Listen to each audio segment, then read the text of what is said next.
Today's conversation is with Greg Martin. We dig into his early background growing up on a healthy diet of bulletin board systems, pirating, IRC, and hacking. This is, by the way, pretty standard fare for how many of us security people got started. We dig into his working with the FBI and Secret Service, helping them find hackers, starting his first business, Anomali, the perils of hiring a replacement CEO, and so much more. We also dig into his new company, Go Security, and a very cool security testing tool his team wrote called Reaper. Lastly, we dig a bit into the market and security investing. And now, here is Greg Martin. What are you up to, man? How you been? I've been good. I was actually trying to remember when I first met you, and I think it was around the same time. I met like a couple of guys at the same time, you and Bo Woods and like one or two other guys that I like ended up becoming friends with all at the same time. So yeah. I'm kind of conflating which conference it was. It was like 2 or 3 conferences I went to, like bam, bam, bam. We definitely met at a cybersecurity conference. Yeah, I just can't remember which, like an OWASP or something. Not that, but something. Yeah. Maybe an RSA or something. But I went and in doing background research, I found some old article written, I don't know, maybe by Forbes or something. I can't remember, about you and your start with an old IBM clone, like an 8086 or something like that. Yeah. And so I figured that might be a fun place to kind of start. Why don't you, Sure. Why don't you give us some idea of how your formative years looked? Yeah, my journey till now. Yeah, well, let's start. Let's start there. Sure. I mean, I'm sure my story is not too unusual from a lot of people in your peer network, given our commonalities, right? Mm-hmm. So I was a child hacker / teenage hacker, right? Wannabe hacker. I think the journey started about 8 years old. So I grew up kind of what I would say middle to lower middle class, right? Very, humble beginnings in a small town outside of Dallas area here in Texas called Waxahachie. Now I have a bigger appreciation for it. When I was a kid, I absolutely hated it. Yeah. My dad was born in England, raised in Brooklyn, New York. Mom was from LA. And, somehow I ended up in this really tiny town in the middle of Texas. It was like you're a cowboy or, so I didn't feel like I fit in. And then when I was donated by a family friend, this computer, it was like, wow, I have something cool. Yeah, how did that happen? Would they just like, is it a gift or something? Or? Yeah, it was like a gift. I think my dad was in real estate. He was trying to break into real estate, just like selling homes and things like that. And one of the guys he works with was like a computer enthusiast. And, I think he like felt sorry for us or something. He's like, what, you don't have a computer? And he just donated one of his old machines. And I had no concept of what was old or what was not. And, so it was a very like early computer, IBM clone. It had like DOS and BASIC and things like that, and did come with a modem. So I figured that out pretty fast. Yeah, I bet you did.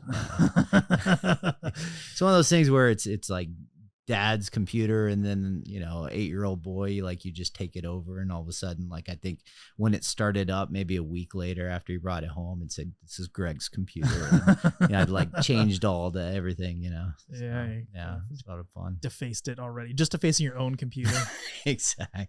Interesting. So yeah, I think at that time, I want to say I was born in 81, so this must have been like very tail end of the 80s, early 90s.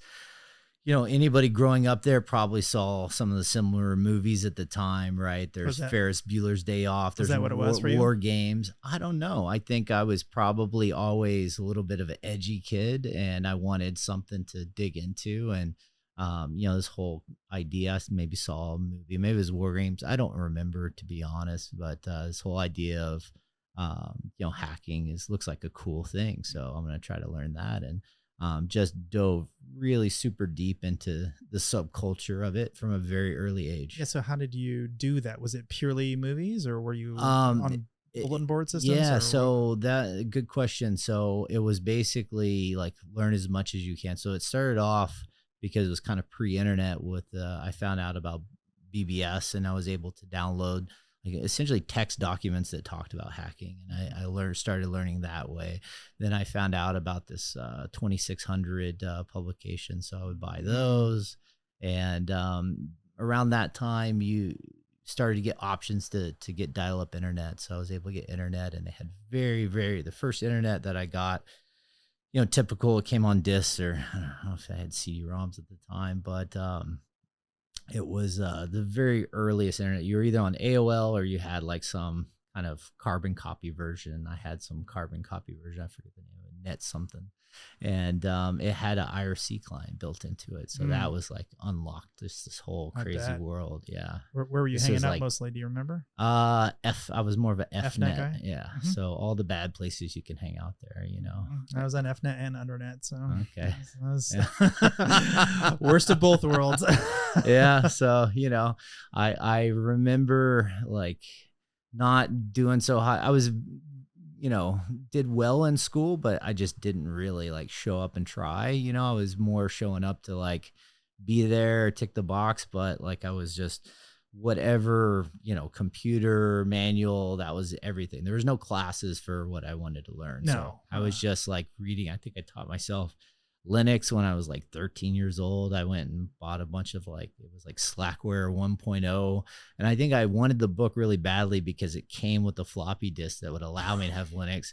The reason I wanted Linux so bad is so I couldn't get like nuked off of IRC anymore, because, I was running WinSock and they could just like nuke me off. And I was like, these hackers think I'm a loser. I got to get into Linux. And so I taught myself Linux at a very young age. And then I realized, this is a cool skill set. I can like get a good job, and that really how old?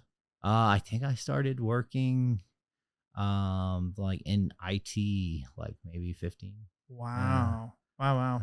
Because most people there really wasn't the security job. I mean, it didn't really exist until. Well, I wasn't. I was gifted with like shamelessness. I would just go and like knock on someone's door and be like, "Hey, I want a job here." I'm like, please, And so I went to the local dial-up ISP because that was a thing. Like, there's a gold rush in every little area was popping up with one, and this one was run by this kind of semi-sketchy local entrepreneur guy. I guess some of the backstory: burned down a liquor store at some point. I don't know if that's a true story or not. His own liquor store? Yeah. And took the insurance money and then started this ISP in our local town. And I think I showed up and kind of knocked on the door. Hey, I want a job here. I'll mop the floors, whatever. And I think they had me doing tech support and building websites, like early business websites, right? And, before too long, I was running the whole thing, and that was great. So, the guy that was, the system administrator, nobody liked him. He stinked, like the whole kind of like, idea of like the weird IT guy that nobody likes, he was like the perfect example of that. And I came in, I was like, I didn't do everything he's doing. And yeah, they gave. Is that the bastard operator from hell? You take it from right from the manual. He was pretty stinking. I'm not gonna lie. I can't remember his name, but yeah, I had a bunch of like cool jobs from that, odd jobs. Like it was very early days, so just learning how to run a dial-up ISP. And funny story. So, I think I'm like this hardcore, badass hacker kid, and I didn't know, I just loved it, right? I didn't know if I was good, not good, whatever. It didn't matter. I was just having fun, learn as much as I can, run this ISP. And I remember like at the time, what else are you into at that time, at that age, like downloading MP3s and downloading movies and games and things like that, sometimes not so legally, right? So I remember I took one of the servers at this ISP because we have these like super high power bandwidth links we pay for, and we sell, dial-up access to other people. But I had like in the office, we had the best internet connection available. So I set up a FTP server or something, and I was sharing some MP3s. I don't know why I was doing this. And turns out I didn't like secure the server, and it was running Radius, which is the system that supplies the authentication, all the dial-up customer. So all the people in my town were logging into the same server to get on the internet that I was like hosting free music MP3 files from. I thought it was cool. I'm like, yeah, I'm sharing music, like part of the revolution. Free music. Information needs to be free. Yeah, information needs to be free. Unfortunately, I inadvertently made our customers' passwords free. So I'm cruising through the halls of my high school, and I was treated pretty well because every teacher in the school knew I was the one that ran the internet provider. So they're like, oh, Greg's the man, like he can like hook it up, So they gave me a little special treatment, it was pretty nice. And anyway, sounds like a prison situation almost. Yeah, extra commissary or yeah, something. they literally, I think, like, what were the benefits? Like, I was allowed to have a cell phone in class. I'm telling you. And you're right, you nailed it. I mean, high school is a little bit like prison, let's not lie. And I was allowed coffee that in class. That was like a special thing that no other kid got, and that was enough to make me feel good, But yeah, one day I was walking through the halls, and this story is important because I think it kind of sets up my journey, right? So I'm walking through the halls, and this kid who's also into computers and kind of like, my group was not very nice to him because he was like super nerdy, but not in a good way. I don't know. We just kind of picked on. We were assholes. Come on, it's high school. I'll admit it, right? Yeah. We're not very nice to this guy. So he got me back pretty good. So he bumps up to me. He's like, hey, you know what? I know your password, Greg. And I'm like, what are you talking about? And he's like, oh yeah. He's like, I know your password, and I know all the passwords for everybody. And I'm like, how's that possible? He's like, because I hacked you guys. I was like, what are you talking about? And he said my password. And I remember at that moment, like that feeling of your stomach dropping. And I'm like, holy shit, like this guy like hacked me, and I'm the Mr. Badass hacker guy, And at that time I realized maybe I don't really know what I'm doing. Maybe I really need to figure out. I've been spending all this time learning how to hack into other people. I haven't really thought anything about how to defend myself. And that really was a awakening call for me at like, I don't know, 16, 17 years old, where I was like, man, got to actually think about the other side of the coin. I'm a victim. That does not feel nice. And sure enough, he had figured out from the, logging in to download the music, you just back out a couple of directories and he had access to transversal. Yeah, he had access to whatever he wanted. Yeah, exactly. Ouch. So it's not very fun. I felt like a real idiot. Yeah. Wow. So that flipped a bit for me. And by the way, you shouldn't, because that is actually, I think Apache got hacked in almost the exact same way. Yeah, they had a web server, the Apache Posting web server. MP3s? No, but they had an FTP server on or somehow attached through file share or something to the same directory as the website. So if you uploaded malware into the FTP server, it was mirrored and ran as an executable as a web user on the website. So I mean, if Apache can't get it right, I mean, yeah. Well, look, obviously I shouldn't have been running that system, and I learned an important lesson. And I think that what was cool was that after going through that experience, and it was pretty traumatizing. I was like, holy shit. I think it all came out right. I got in trouble at work, and they didn't fire me because nobody else could run the thing. But it got pretty testy, right? So I bet. Yeah, it was not a fun time. Were the police involved at all? No, nothing like that. Those other stories. But anyway, the bit flipped for me, and I started thinking about things from a different perspective. Did you have to like change everybody's passwords? Like, what was the result of that? I don't remember. Yeah, maybe. I just remember that from that point on, like I kind of switched, and I was like, well, you know what? I'm going to spend as much time learning about defense as offense from the cybersecurity thing that I'm so passionate about, right? And before it was all about, just hacking and smashing and just, being a dick. And until you're on the receiving end of that. You're like, oh, okay, maybe there's something to this other thing. So, yeah, so I kind of went from red team to blue team that day. Did you really go all the way over, or do you feel like you straddled the line? I mean, of course you straddle the line, but I think from not necessarily. Some people are like, from a career perspective, what was interesting is I spent the rest of my career, what I believe now, and possibly what's made me so successful in the business of cybersecurity is that I've spent all my efforts innovating on the blue team side, right? And up until now, we're doing some things on at Ghost on the red team side or purple team or however you want to say it. But I spent most of my career like really focused on, defense and innovation on the defense side. And the whole time, there was a lot of time I felt like, why is nobody else spending any time here? And it's not the sexy part, right? It wasn't for the longest time. This one guy said something this one time to me that it stuck with me, and I'd love to hear your take on it.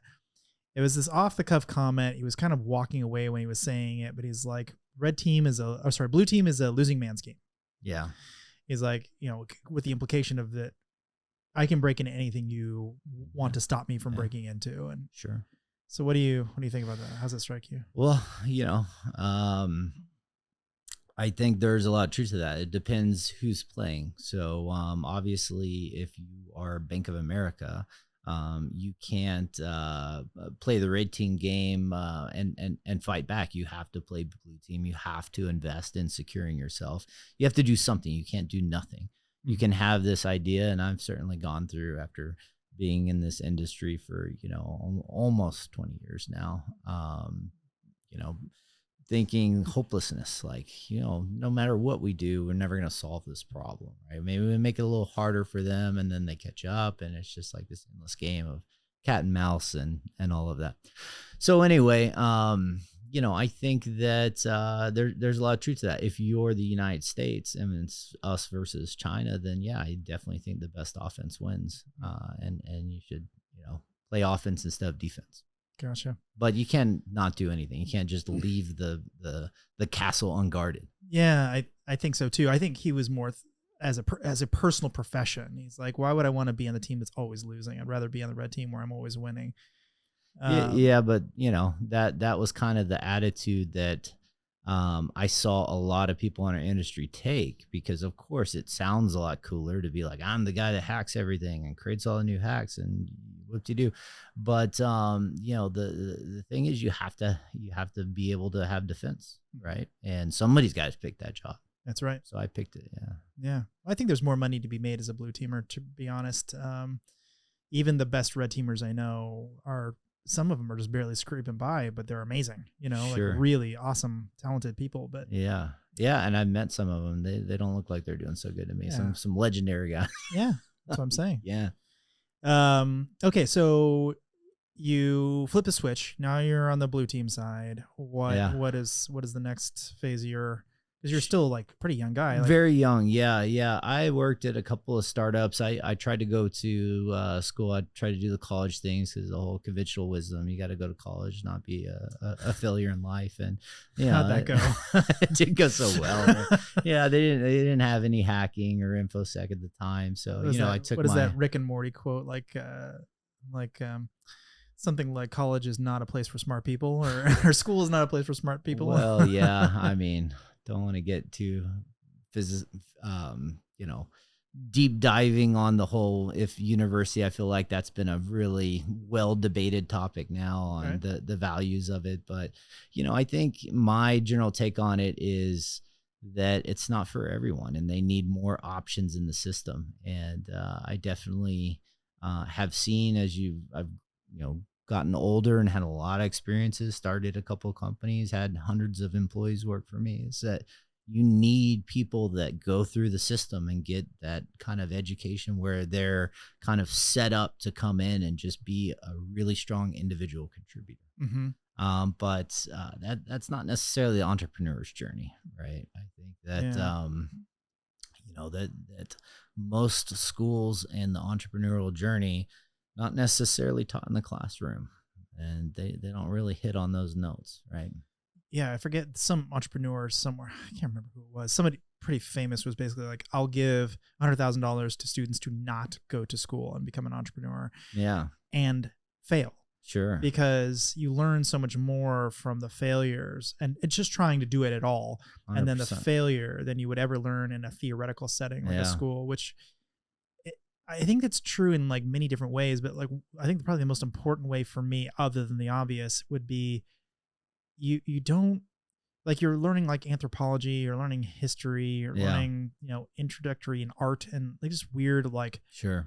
I mean, it's kind of useful sort of in weird ways here and there, but man, if you have to learn how to start up an LLC, if you have to learn how to pay your taxes, you have to learn how to do payroll. I mean, there's basic business mechanics. Just, I mean, I'm not even talking the sexy stuff. I'm just talking about incorporation and, basic stuff. Well, I went through, it must have been like almost a decade of feeling like, man, I didn't achieve what I was supposed to achieve by not graduating college and beating myself up about it. And, started my first company and had to, plenty of success in the entrepreneurial world. And then I think it finally dawned on me, I got invited to guest lecture at Stanford on entrepreneurs. At that point, I'm like, you know what? Maybe it worked out okay. Maybe I shouldn't beat myself up anymore. So, So my message to anybody going through that similar path and struggling with the mental side of coping with, am I a failure? It's like, no, give yourself a little bit of breathing room there. You might be on the right track. Mm-hmm. Well, it certainly depends on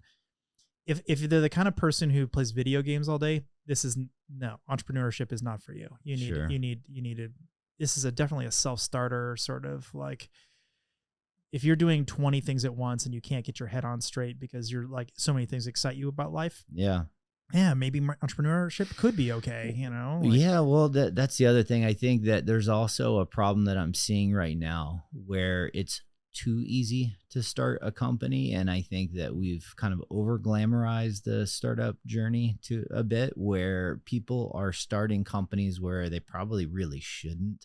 They don't really have whatever that kind of, that kind of grit and whatever makes up a successful entrepreneur, I think is a lot more nuanced than, it's somebody smart. It's somebody, I think there's a lot of resiliency in the traits that make up entrepreneur. They're not willing to give up. They can take, getting punched in the face and getting knocked down and getting back up and just staying at it. Right. And, I think that kids listen to podcasts or they hear all these stories and, during the zero interest rate times where, almost any good idea could get funded. Right. And, my brother went to Stanford. We'll give you, $1 million to seed your startup on whatever. And a lot of companies got started. And I think that, I just saw this, like riding in an Uber, and every Uber driver that you chat with is like, I'm working on my startup.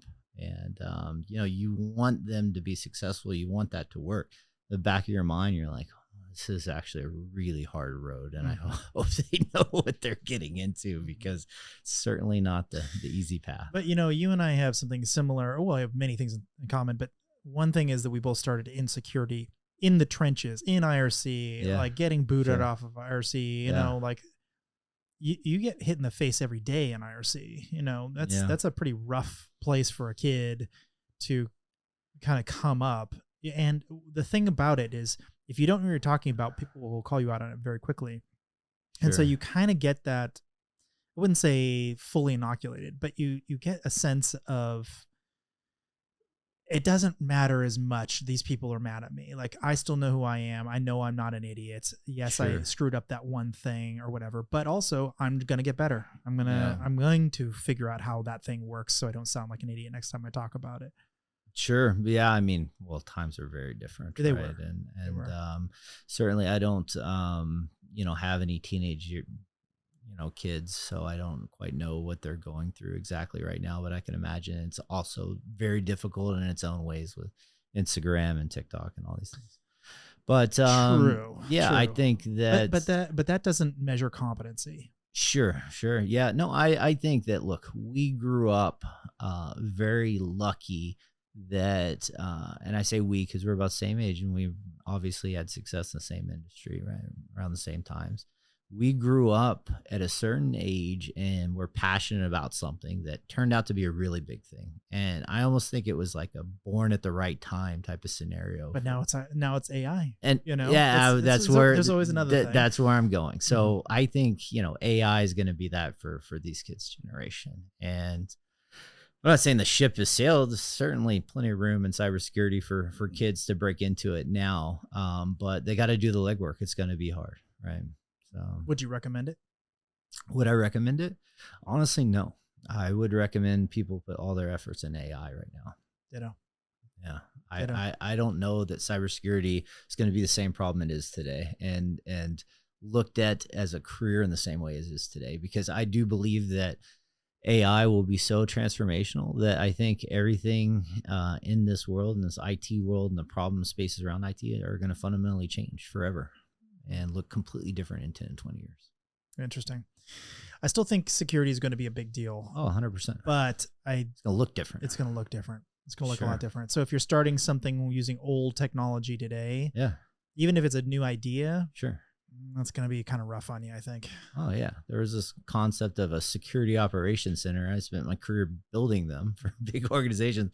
You literally build a big room, you put TVs on the wall, you create all these seats with these, great computers with multiple screens, and then you put a human being in there and have them scroll through and look at all the attacks that are hitting the company every day, right? And that was a thing. And you would build these big centers and you'd show them off, look how good we are at cybersecurity. Well, those don't scale anymore. They don't work, and there's too many attacks for a human to scroll through. So the whole concept that we invented of a security operations center, 10 years ago, is not even really a thing anymore. So what is it going to look like post AI in 10 years from now? I used to have an office in one of those. Yeah, So I was one of those guys sitting in that room with a bunch of TVs. TVs didn't do anything. They're all just for show. Cool. The actual thing is this little dinky laptop. That was doing everything. Yeah, that's right. But when you're in there, you felt like you're in the Matrix. Well, all these customers would come by and like stare at you like you're in a zoo or something. Mm-hmm. They had no idea what you're doing, but they were very impressed that you were in there. This is the nerd aquarium. Walk by. Don't spook them. Well, it kind of makes you think, like, you look at NASA, for instance, all their screens and the dials, and they're all doing something, but are they really? Like, are they really? It's just the same deal with us. All right. So I read somewhere along the way that you actually did some consulting for some 3 letters and 4 letters and whatever. NASA is on that list. You want to talk about that? Sure. Yeah. Funny story. So consulting with them started out by being the head of security of what was essentially like the precursor to cloud. So what happened was used to, back in the day, you wanted to host a website, you would pay some company like GoDaddy or something, they would host your website.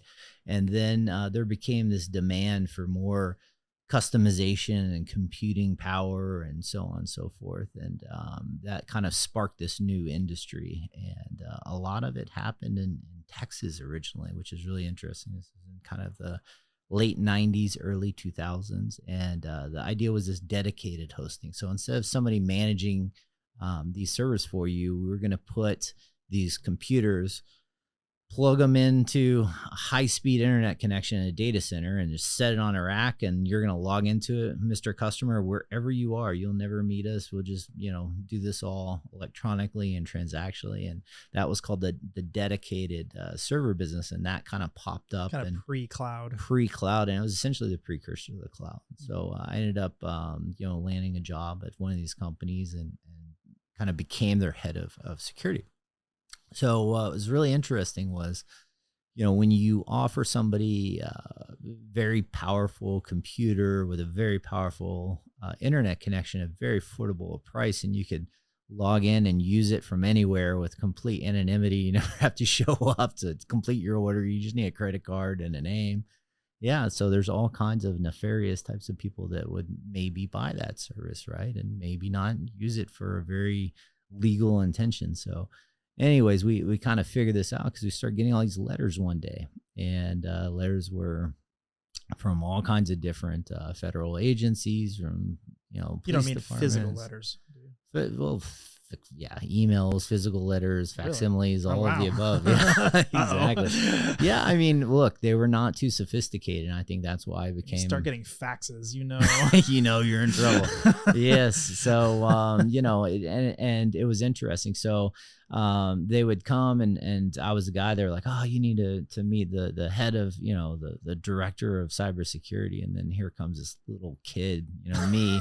you know, probably still acting on the face, and How old? you know, I was early 20s, you know, like 20, 21, 22 or something. And here I come showing up in like an Aqua Teen Hunger Force shirt, like looking like a, you know, a total scrub. And, you know, these guys are like FBI agents, Secret Service agents, and they're like, you know, serious characters, you know, and they come in and they're just like, who the hell is this kid, you know? And anyways, after, you know, meeting them and them coming in to like confiscate equipment and things like that, you just develop a relationship, and they're like, wow, this kid's really smart. Let's see if we can help us out. And so anyways, developed a relationship with FBI. I was working in Dallas at the time, so it was like their local field office. And then later the U.S. Secret Service, which a lot of people don't know, but when they're not protecting senators and presidents, you know, they call that active duty. When they're inactive, or protection duty, I'm sorry. When they're not doing protection duty, they do often cybercrime. Now, they started off, they were famous for like, you know, financial crimes like check fraud and things like that. Counterfeiting. That's right. And then they kind of turned that into knowing that cyber was a new thing. They created this group called Nitro around the same time I started working with them. And that was like this hardcore, we're going to train you to be the best like cyber criminal busters in the world. And they were pretty good. Yeah. And but they still needed your help, it sounds like. Yeah, they still need our help. They didn't know the basics of how the internet worked, and they didn't know anything. The best don't know how the internet works. Yeah, I mean, you know, you got to start somewhere, right? Yeah, sure. But they knew they go get help, right? So, so they kind of like, you know, brought me in, and you know, they had very weird structures of how they could work with, you know, the private sector at the time. They didn't really have a lot of mechanisms for it. So what did that look like? Well, for the FBI, it was really weird. I was basically set up as a confidential informant, even though I had no idea who I was, you know, I wasn't informing on anyone. I was meeting with them, and they were like, okay, what is this IP? Where is this? What does this mean? Like, you know, I was literally just like a hacker consultant for them. And I remember weird moments where they're asking me to like explain DNS to them in a Starbucks, and a bunch of FBI agents. It's complicated. Yeah, and they're paying me money in cash. The FBI were, yeah, they were giving me cash, and I remember the weirdest thing. Heard of that happening? Yeah, and they have to bring guns with them because when they're giving somebody cash, they have to be armed. It was just a bizarre thing.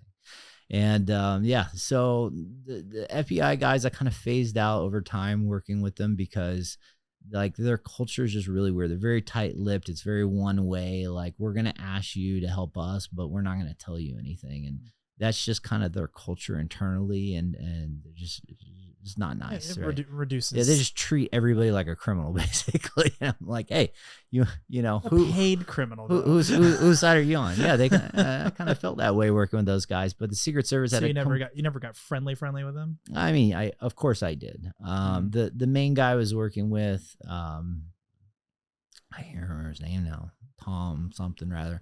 Yeah, he ended up leaving. I guess he explained to me that through the cyber, if you want to be in cyber in the FBI, at least at the time, you had to do your penance. It was like 6 months or something of being involved in the child pornography, cyber stuff. And that was just part of the journey. And because it was such a heinous thing that somebody has to do it. Cycle them out. Yeah, that you have to cycle through it, you know, and he was just like, it's too much for me. I can't do this. So I don't know if that was what kind of led to him leaving or not, but he definitely talked about that. I don't blame him. When I was running EHAP, that's about how long I lasted, about 6 months, maybe a little bit more, maybe a full year.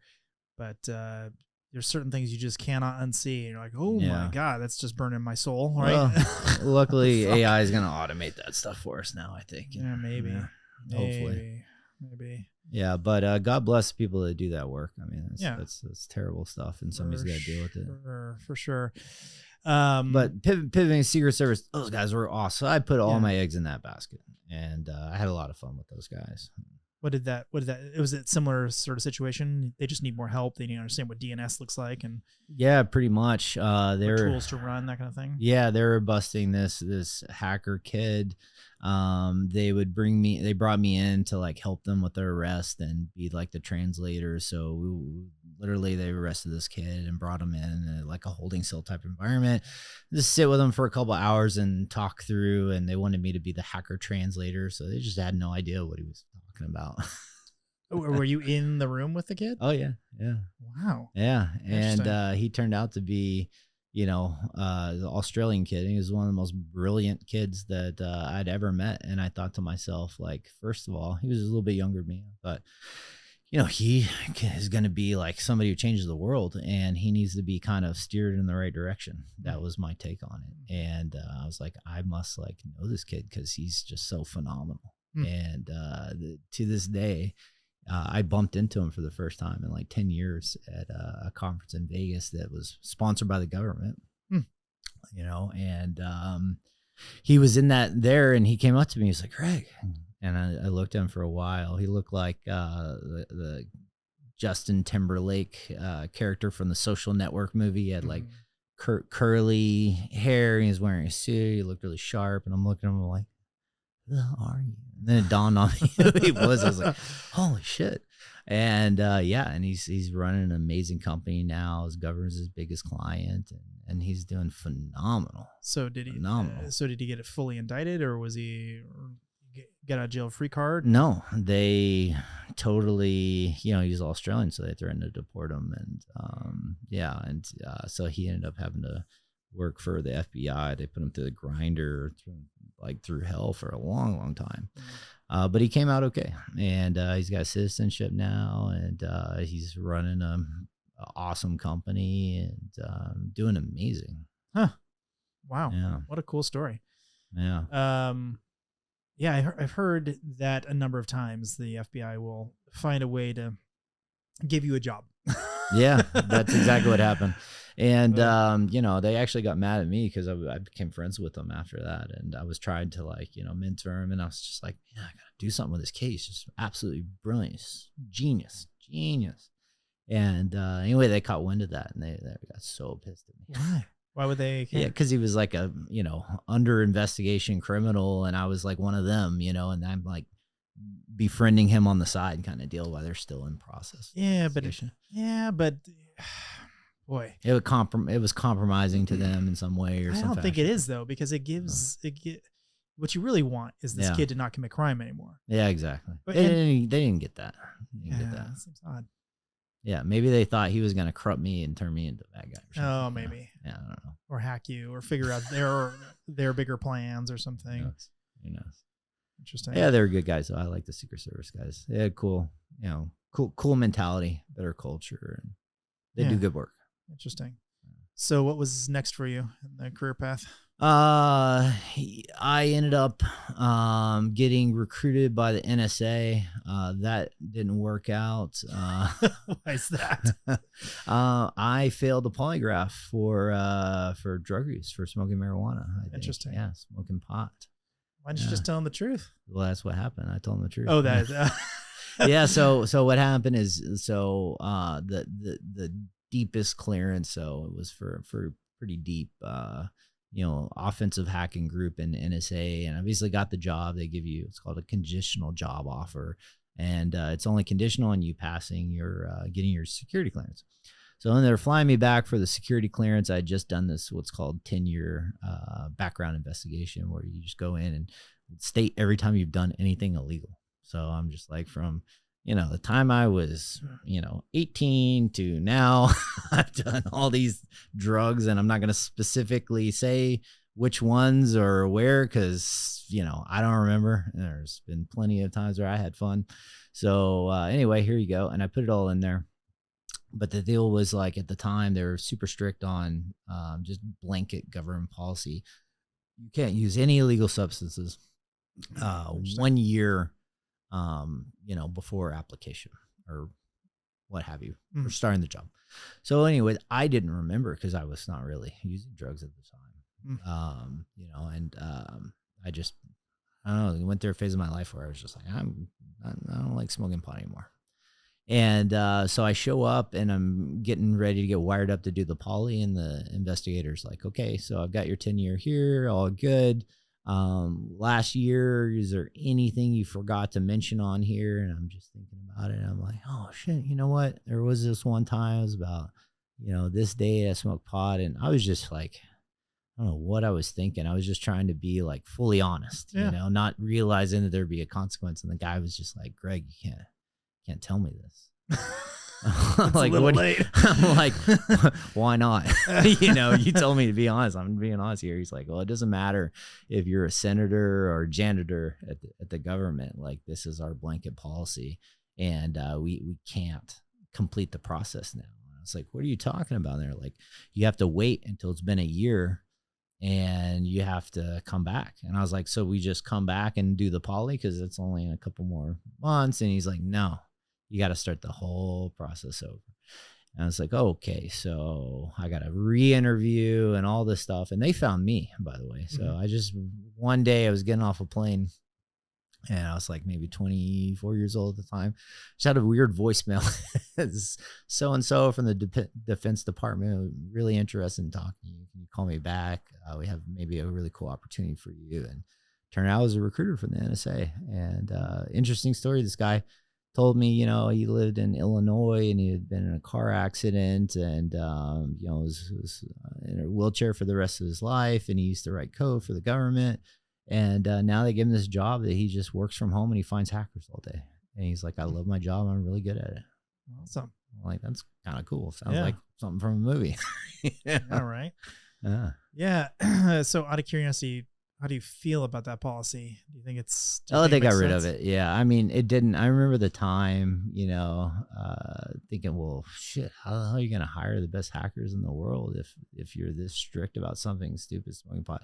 But, this is like, I'm 42 now. So, this is what, a long time ago, 20 years ago, right? So, obviously, times have changed. Pot's legal in most states now. I've from what I understand, they've really gotten very lax on that kind of stuff. And it's been a while now since they changed that policy. But at the time, it didn't. So,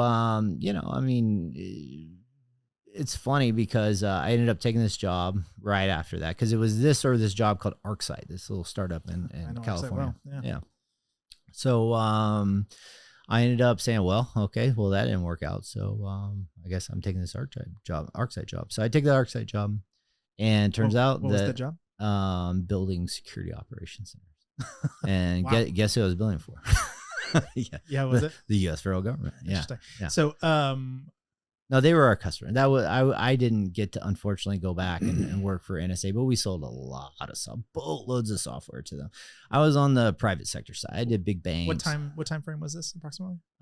This was in the mid to late 2000s. So we joined, or I joined kind of like maybe midstream through the company's journey. And we, kicked ass for a couple of years, and we were the dominant player in the cybersecurity market. We had almost all of the Fortune 500 for sure, but globally, we had a lot of the Fortune 2000. Yeah, I did a bake-off years ago with I want to say IntelliTactics, Net Forensics, and Arcsight, and sure, Arcsight was blew it away. Yeah, way better. Oh yeah, and cheaper. Yeah, by like maybe an order and a half magnitude. It was way cheaper, like with a full cost of ownership or whatever. Interesting. Like so much so that the VCs of one of them called me in, like, why didn't you choose us? Like, this is a huge contract. Like, why didn't you go with us? And I'm like, well, and I explained all of the math behind my decision making. I'm like, I really very thorough. And they're like, do you want to become an entrepreneur in residence? And I had no idea what that was. And I thought it was like an intern job. I'm like, I don't want to be an intern. Like, no, I got a good job. What are you talking about? One of the very few, very big mistakes I've made in my career. Yeah. Oh man, that's funny. Yeah, so, it was a fun run. So what was life like at Arcsight? It was incredible. Yeah, I mean, we were in our niche, we were the king of the hill, and that we had all the biggest customers. So I got to help build the security operations for like JP Morgan Chase, a bunch of big financials, a bunch of big oil and gas companies. So I started off, I moved to New York City for that job, and I ran kind of mostly the blue chip financials. Mm-hmm. And later they gave me a job in London, and I took that, and I got to live over there and manage. Cool. You had family there anyway, right? Dad was born there, but they all immigrated during World War II. Oh, I see. Okay. They were dropping bombs on London when he was born. I heard about that. Well, it's still kind of cool to go back and check out some places you might have heard about your grandparents. Oh, sure, yeah. I had never even been to Europe before when I got that job. I was just like, you know what, why not? And it was the time of my life. Did you do some traveling while you were there too? Oh, I was it's all so over much the place. So much easier to travel once you're in Europe. 100%, and we just had clients everywhere, so I was always going to Milan or Paris or wherever to meet clients. Right, Amsterdam. That's cool. Yeah. So I also saw you wrote Arc OSI. Sure. Yeah. That was interesting. So that was like basically, I told you I kind of flipped the switch, and I was always focused on, how do I innovate on the defense side? And I came up with this clever idea that, I would scrape all the information I could find online about malware, like the IP addresses and the DNS and everything for the command and control, and just kind of collect it all and shove it into the SIM. And if I see any matches of this and any of the logs or network traffic, then flag that, because if that match is going outbound, that may be, some malware active in that environment. And it was wildly successful. So much so that this was kind of pre-GitHub. When I released that as open source, I would use like Google Code website, because GitHub didn't exist, but that was like the early GitHub, right? Everybody's downloading their open source from Google Code. And Google Code automatically installed the Google Analytics tag. So I could go and see, if you go in Google Analytics and you're looking at all the hits on your website, you can look at this like network information tab, and it would show you like the reverse IP of all your website visitors. And, it would show the network name. Interesting. And so I'm going through the list of network names, and I'm like, NSA. I'm like, they put their network name on there. That's interesting, and it's like, JP Morgan, Bank of America, government of Japan, it literally said government of Japan, government of Israel, like the largest companies in the world, Nike, Intel. And I'm like, wow, they're downloading this. Like, this is really interesting. That's when I realized, like, okay, I'm onto something here. And, we had like thousands of downloads, and we were using this as the main tool to sell the product at that point. Like, it was that popular. I actually looked at it this morning. I went through the code this morning. Gosh, that's embarrassing. I won't critique it, but the question I had was more on the kind of the utility of it. So like, I download a bunch of like IP lists, block lists, whatever. Yeah. Okay, so to tell you this story, I have to tell you a different story, or ask the question, I have to tell you a story. Sure. So once upon a time, back when I was running EHAP, this Australian guy, which kind of reminded me of the guy that you were in the room with, he ended up hacking all of Australia, like just every machine in Australia. Maybe the same guy. It could have been the same guy. Very, very, very smart guy. And he did it all from our like anti-pedophile group's website, which is, I just don't know why he chose to do that. It was very stupid, very odd. But so they had a piece of code running on their version of the NSA's websites or servers or whatever, sure, that would effectively kind of do what your code did. So it would download a list of people doing bad things, or supposedly potentially bad things, sure, and then it would connect back as opposed to using an RBL, right? And it would say, does the word hacking or hacker or whatever, or security or anything appear on the website of that thing, right? And if it does, shut the entire network off, right? And so it literally shut down like the head of the NSA's, or their version of the NSA's like networks, like completely offline. Wow. And so they couldn't get a hold of me because they don't know who I am, but they got a hold, or the machine was in Canada, so they got a hold of Canadian Royal Mounted Police. They got in touch with the ISP. The ISP got in touch with one of the people who were running it, who got in touch with me. So it was like, it finally got to me. And I'm like, I don't think this was a good design. Like, could I potentially give you some pointers? And, he's pretty pissed, but like, I'm like, look, I'm going to try to help you on this one, but also I'll kick the guy out of the group. Don't worry. But, so what do you see the utility of knowing that something is going to a compromised machine are? Because there's a lot of compromised machines that are, yes, they're compromised, like home networks, but they're also benign at the same time. Like, how do you Yeah. handle all that? Well, yeah. So, good question.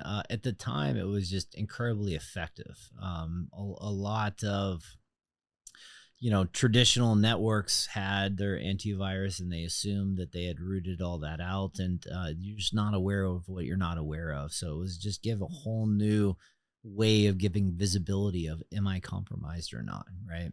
And I think the most effective, whenever we were able to pull some source of information that had the actual command and control IP addresses or DNS, right, for known malware, and it spanned the gamut. Some of it was just kind of your traditional criminal, crimeware type of malware, and some of it was the nastier nation state stuff, and all of it was effective. And you have to think, these are some of the largest organizations in the world that had ArcSight, and they were deploying this very simple tool that was just like a novel idea that just nobody had really done it before, and it just had like miraculous effects. They were just finding wild stuff. Like one of my first,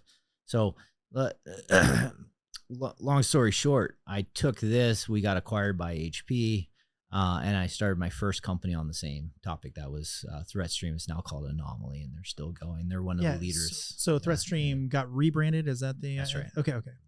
So how did that come to be? Yeah, well, we got bought by HP in 2010. It was at the time it was a big acquisition. Was that good for you, or? I didn't have a lot of equity. I joined kind of halfway through the journey of ArcSight. I wasn't early enough for it to be a life-changing event for me. But it was fun. I learned very quickly that HP was not a company that I wanted to work at. I think it hit me whenever they were setting up my email, and it was greg.martin3 at hp.com. And I asked them, I was like, did you have a typo in here?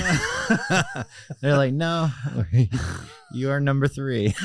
Oh my gosh. So I'm like, okay. Yeah. So, the only reason I stayed around for however long I did, 8 months, a year, is because, I was still living in London. They were paying for everything. My apartment in Chelsea and all that. So, I knew at that point, I was like, I got to do something. This is my shot. And it's really funny. So, at HP, right, they were well aware, or the team that was running ArcSight at the time, they were well aware of this tool that I built because it was so successfully being used in all of their kind of pre-sales engagement. They would install my open source tool.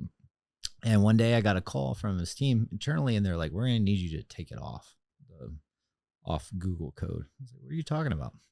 It's so successful. Why would we want to take it down? They're like, oh, we want to sell it. And I'm like, okay, that's awesome. So how much of that do I get? And they're like, what are you talking about? You don't get anything. I'm like, well, don't I? I mean, I created it. Isn't that how this works? And they're like, no, not at all. You work for us. You created it while you work for us, blah, blah, blah, blah. So I was like, okay, I'm going to need to call you back. I had to go. I didn't tell him I was going to talk to a lawyer, but I went and got a lawyer. Yeah. And the lawyer was like, look, you were lucky that you made an MIT license when you put it out there, so they can copy it. They can sell it all they want, but it's out there and you can just leave it out there. And worst thing that can happen is they can fire you. And you're not selling it, yada, yada, yada. So I was like, well, I was going to leave anyway. So this works out a real treat. And so they were actually hardcore, like, whatever we got to do, we're going to get legal on you. They were not being very kind or nice about it. Right. So interesting. Yeah. So, it wasn't a pleasant thing to go through, because I just thought, hey, you'd think you would be nicer to somebody who kind of created this cool thing. It's been so successful in here. Mm-hmm. So I went and started the company with the same kind of ideas and concepts. Even after all that, they didn't give you a counter. They're like, hey, we still want to sell this thing. I don't think they really, Interesting. Yeah. That's pretty short-sighted. Yeah, for sure. Because they could have made a bunch of money and kept you, Yeah. It's kind of a win-win. Exactly. I think after you get acquired, go through a big acquisition like that, a lot of changes, like talent leaves, and who's really in charge and making all the decisions at that point. It's in flux. And I think it was just at that weird time where everything's changing, and I don't think they were making the smartest decisions, and I don't blame them for that. But I was out of there anyway, so it was just interesting. Yeah. It was funny because I remember at the time I thought for a moment I was like, oh, maybe I just sell it to him. Maybe give me like $1 million. I could be a millionaire. They give me $1 million. And at the time, so young, bless me. I was like, that would change my life, And now the company's worth yeah, hundreds and hundreds of millions of dollars. Sure. Yeah. Wow. So you started the follow-on company to basically rescue this code or do the same thing over again. Yeah. Well, I was like, how can I make this better? Like, how would I make this into a version that people would actually pay for? So that's what I did. I left the open source out there. I kind of changed it to more of like a freemium, like, hey, I'm a company now, but this will remain free. But if you want like the better, more awesome version, we have that too. And so with that was support and all that. Yeah, exactly. So that was ThreatStream. That was the name of the company. And I started that in 2012, kind of from my flat in London. I moved back to New York City and was able to land a couple of early customers. The first one was this company called Kinetic, INETQ. They were a defense contractor in England. And they made these really cool robots that went on the battlefield and would like diffuse IEDs and bombs and things like that. And they had a nasty problem that China had hacked them. And the way they found out that China had hacked them is that somebody saw online that some Chinese site was selling bomb-filled robots that looked absolutely identical to their bomb diffusing robots. I mean, so wait, bomb-filled robots? No, bomb diffusing. Oh, okay, yeah. So it's an identical. But they were identical, and at the time, that technology was pretty sophisticated and pretty unique. They didn't have a lot of bomb diffusing robots like that. And this thing was like a mirror carbon copy clone. And so wow. they what a bummer. Tried forever to figure out, how do we get these guys out? And they couldn't figure it out for some reason. I guess they didn't have the talent or whatever. And we were the first ones to kind of help them find them and root it out. And it was just that simple. Give the visibility, find the command and control, figure out where it's beaconing from and root it all out. So were you able to get them out of there? Yeah. Awesome. Yeah. First customer paying. And, you go from being a tech guy to actually like learning how to ask for money and closing a deal, and you become an entrepreneur. You're like, wait a minute, I gotta actually ask somebody for money. Yes, like, you do. Yeah, I have to be a salesperson. Like, well, you said you were kind of born without shame. Well, so. yeah, I learned that I actually turned. No, I'm really good at that. Yeah. So I asked them for money. I remember like they like mailed it to my condo in New York. Like got the check in my mailbox. Anyways, that was really cool. So I was able to like get a couple of paying customers. Some of them pretty good. And was it literally just you, or do you have some devs working with you? Or yeah, I had like one dev, and it was like kind of like the contractor you get online. I think he was in Ukraine or something. And, yeah, God bless him. And I would write like my really shitty Python code, and he would go in and fix everything that was broken in my code, and we would just go back and forth. And, and it was great. And so I went and pitched my former CEO. I just kind of cold hit him up on LinkedIn. And at the time, he was just like the guy that I rode in the elevator a couple times. He didn't know me. He was like, maybe I popped up on his desk because I was the kid in London that had the big expense reports I never filed. And he's like, that guy, But anyway, he took the call and was so gracious. And his name's Tom Riley. He's absolute legend in Silicon Valley, and I showed him the all the people that had downloaded, and then I created this other thing, and I'm like, I created this company, and look, I told him I was able to get this customer in England, this defense contractor, pay for it, and here's their success story. They were able to get the bad guys out. He's like, this is awesome. I'm not really technical. I'm going to show this to my technical guy, the CTO guy that founded ArcSight. And if he likes this, then we're both going to invest. And And I was like, really? Wow, that's awesome. So wow, that's great that you got it. That's like really close to home. I mean, they are. That's right. So I'm surprised they didn't already know who you were, if given the fact that this was successful. Well, it was, ArcSight was a big company. Yeah. There were like 800 people at the time, maybe more than that, and still though. Wow. Yeah. Interesting. Yeah.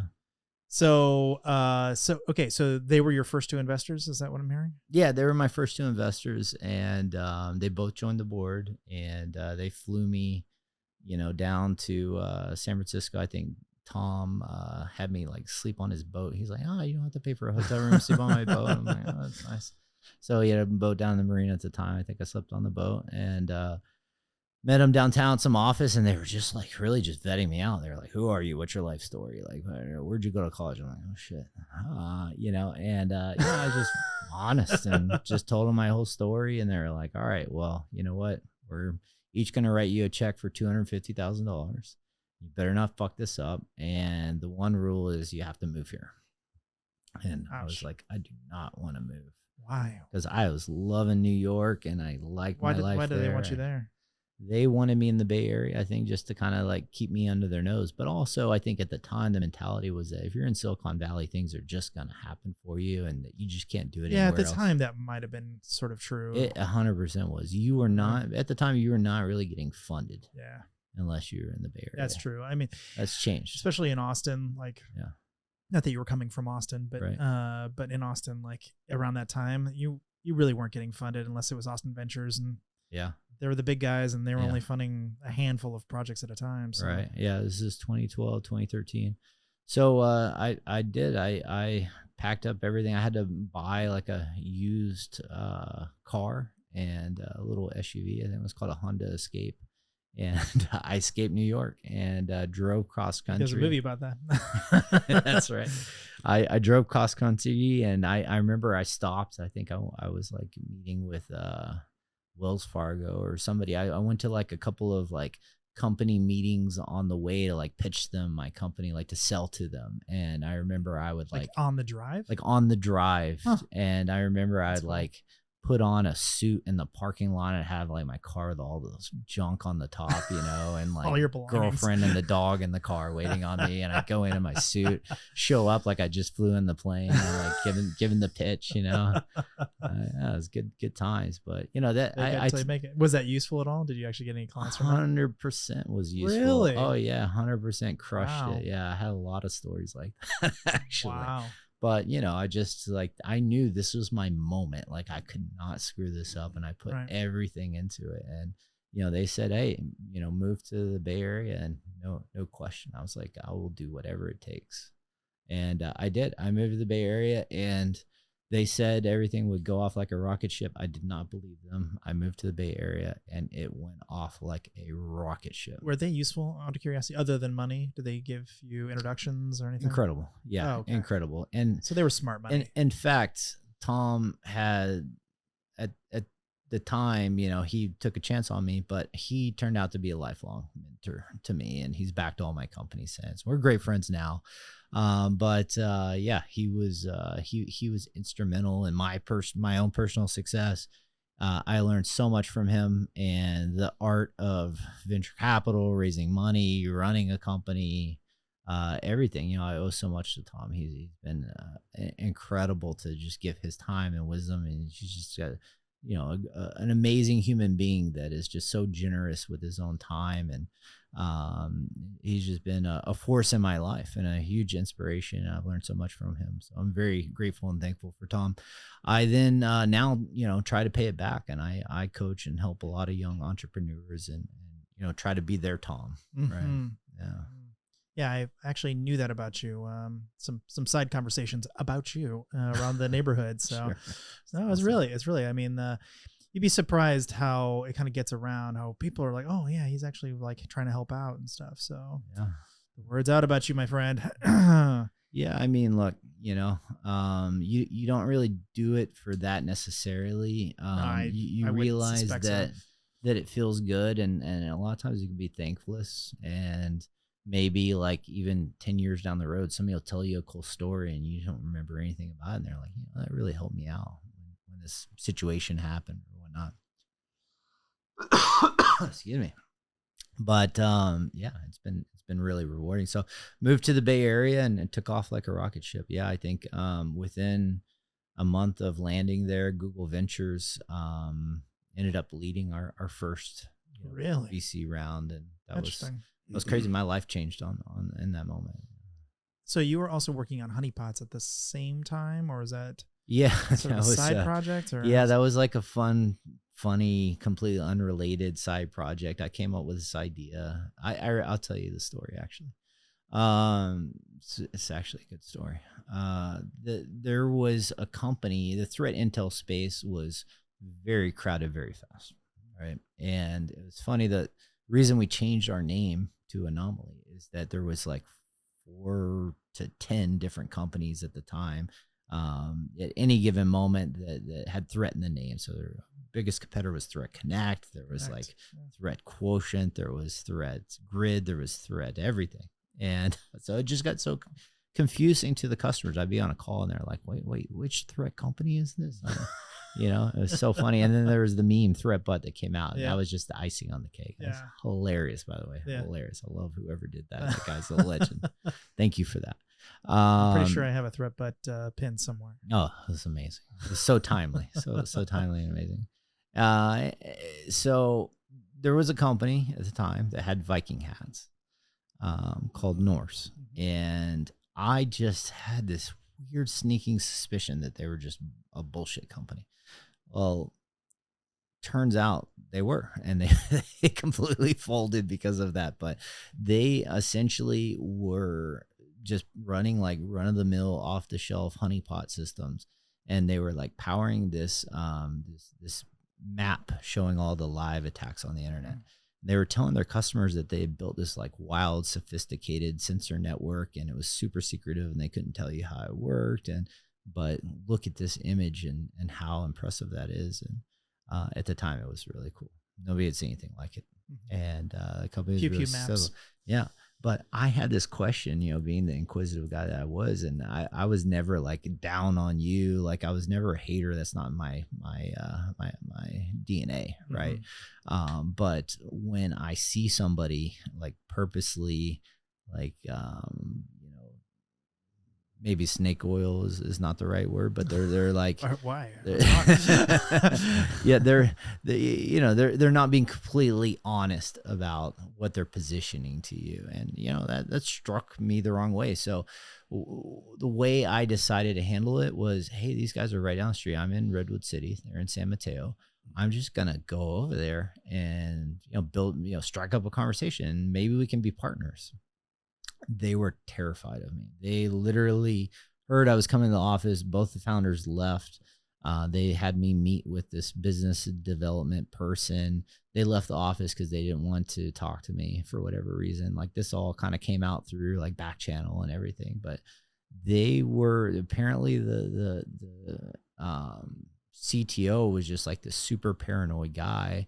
And I think they created something really cool, and they could have continued to like develop and make it cool. But I think they just had kind of this like shady way that they were just hiding and positioning things. They just had this like gray hat way of doing everything in the business, at least the technical guy. And they just kind of perpetuated this kind of shadiness, right? But I think so much of what they did was so clever and cool with their marketing and the map and everything. And I just think that, with the right board, maybe they could have just like turned it around and just been a little bit more honest to their customers. But, at the end of the day, that nothing special about what they were doing. They were running like off the shelf, like honeypot software. They were taking the IPs, they were putting in a database, and they were selling it for a ton of money. And nothing wrong with that. I mean, that's a problem. It's just when you tell somebody it's something it's not. And the way I found this out was that the map, the first version of the map that they put out, had this like little scrolling log list on the bottom, and the logs were like a 1-to-1 match with a really popular piece of software called Dyneo, which was like a popular honeypot, open source honeypot software. So I like wrote a tool that basically copied all the logs that were coming from their map and just writing it so I could analyze that log and see, okay, is there anything else on this magical map that they're selling out of this database that I couldn't just run this open source on, on a little server online for $10 a month and get the same result. And turns out, no, it was nothing special there. So, I wanted to discuss all these things, and I was approaching it from like, I'm not an asshole. I'm not trying to like publicly out you. I just want to have a conversation. And, they were not open for that. They did not want to meet me. They kind of just gave me the cold shoulder. And so my response to that was, well, what if I open source a tool that sets up the honeypots for you, gives you your own map. And instead of looking at the things popping up on someone else's honeypot, it means nothing to you, right? You could put these honeypots in your own network, and when something hits it, maybe that will have more meaning because they're actually hitting your network and looking for things in your network. I think the probability is that's more interesting information than just some random noise on some random server. And so that was the idea. It was two things. It was giving people the empowerment to easily set up and run their own, do it in a distributed way where you could put up multiple honeypots and it all comes back to a central database.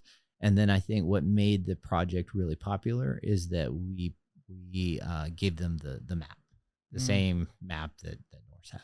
Right. And anybody could run it, and it was free, open source. And, my thing was that in products, I always wanted to make something a real product. The challenging thing with a lot of open source, it's really hard to set up. And what if you could just click once and boom, it was up and running, and you instantly get the value. So everything that I made, even the very first tool at ArcSight, was simple. You just press a button and it worked, and minimal configuration, and put a little effort into that user experience, right? And the success of whatever project you're doing software wise is going to be like an order of a magnitude more successful, because it's just so much easier to get value, like time to value. Right. So that was it. And it became like a huge hit. It became, I think, the most popular honeypot software open source ever. It was awesome. I remember I was working kind of tangentially with the OWASP guys, and they had a WAF, which is a little different, but it was like a WAF with a proxy built into it. So all these bad guys would hit it as a proxy, and then they bounce off of it.